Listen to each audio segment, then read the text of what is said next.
This is the modern redneck here with a confession to make.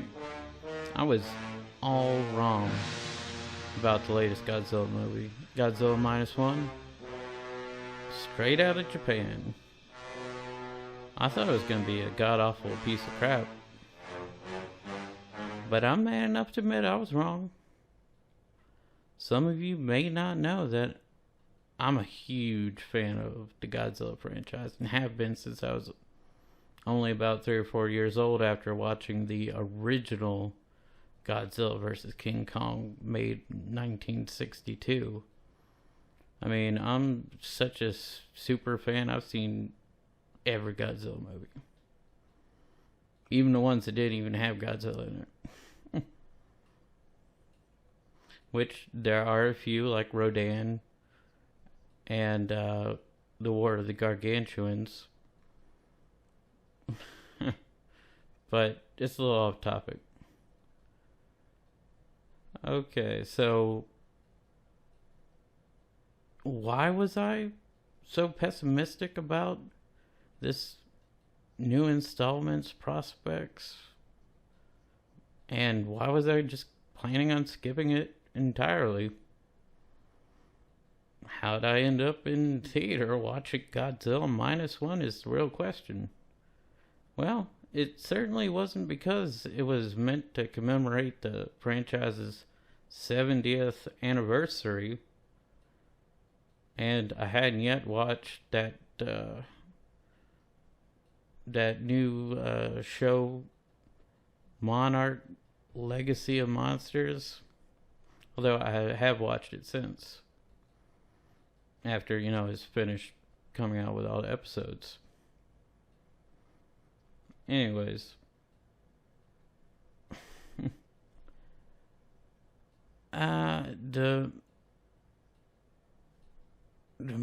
There's one real simple reason why I ended up in theaters watching it. But why I wasn't gonna watch it was, the previous Godzilla movie out of Japan, Shin Godzilla, released in 2016, was just that bad. It was indescribably bad. Objectively terrible. So that one simple reason I ended up in theaters watching Godzilla Minus One is that my old college buddy Asher ended up visiting one weekend and bribed me with a free ticket. The movie probably hadn't been in theaters for more than 2 weeks at the time. At first, I saw subtitles and thought to myself, it's probably gonna suck. They couldn't even do a classic poor English dub.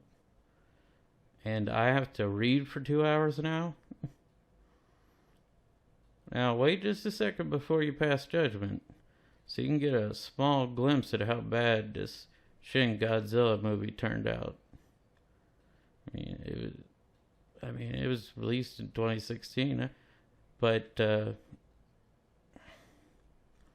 was, I don't know if it was actually released in American theaters, but I watched it. It was so bad. Especially when compared to this new Godzilla Minus One.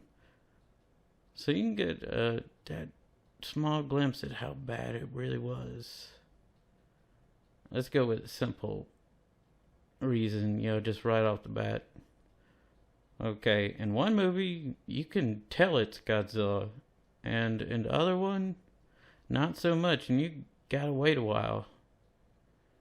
The only reason that it's Godzilla for a while is the fact that Godzilla's in the title.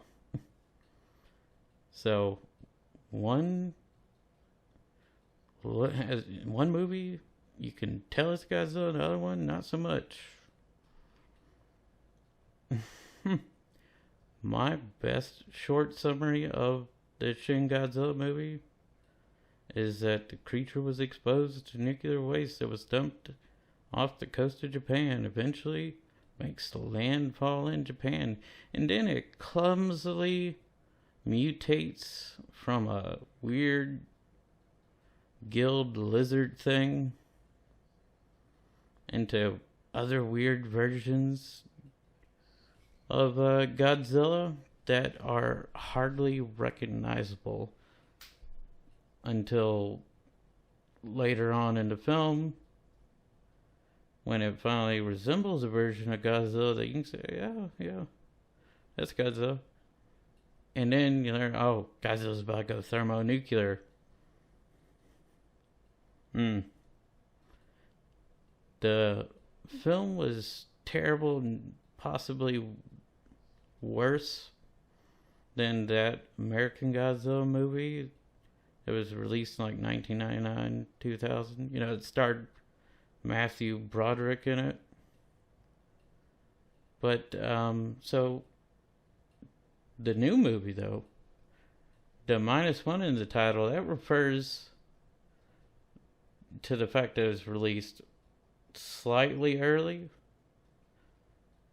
You know, before the actual 70th anniversary of the original Godzilla movie of 1954. So do the math. 2023, 1954. So 69 years. This movie is a reboot for the franchise, and it's kind of a modern reimagining of the original film. But it did pretty well to stick to the original spirit of the film. Despite only having a budget of roughly 16 million US dollars, I mean, the movie has been breaking box office records for the franchise worldwide. I mean, you can tell it's a low budget film. There are some scenes, you know, that kind of have some bad CGI. Like, I mean, they obviously spent it on, you know, CGI for the actual Godzilla. But there's like one scene where these tanks roll up, and I mean, the CGI was so bad, it just kind of pulls you out of the moment. But why such a success for a low budget Godzilla movie out of Japan? In my opinion, the reason for the success is partly due to it adhering to this original spirit of the Godzilla movie from 1954, and the plot, I mean, it had a good plot, a little dark at times, but I think honestly, and more importantly, a lot of its success is that it didn't, you know, it's due to the fact that it didn't try to show some unnecessary woke agenda or unrealistic standard of diversity that wasn't actually present in post-World War II Japan. I mean, the lesson is, don't pander to the woke liberals in Hollywood and give audiences what they want when they pay money to go see a movie in movie theaters, which is to be entertained, obviously. And I'd say it's easily a contender for an Oscar in the foreign film category, at least a nomination.